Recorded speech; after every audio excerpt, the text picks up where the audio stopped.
aplikante niya yung nangyari. At alam mo, yung aplikante na yun, isa ka nun. Hindi pwede mangyari yun. Dede, sandali ha. Agree ako dyan. Kaya lang kami pumasok at tumulong dahil sabi nga ni Ikay, hindi alam ni John na dalawa lang pala ang kailangan na skilled worker sa Saipan. Ay, nagulat nga kami pareho kasi nung tumawag na lang bigla, ako pa nakasagot. I second the motion. Wait! Listen. I just think.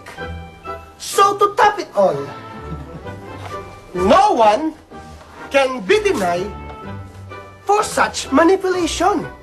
That no one cannot be blamed for the sudden change of decision. Not by John.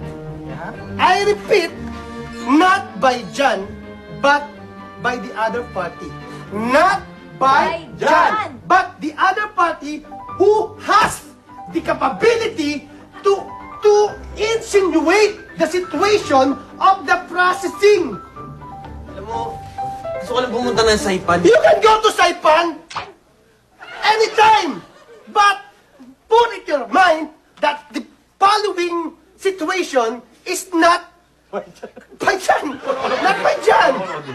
All audience participated except the children. Repeat after me. Not by John. Not by John. Not by John. Not by John. Okay. Not by John. Not by John. But I think it's Janice. What do you think?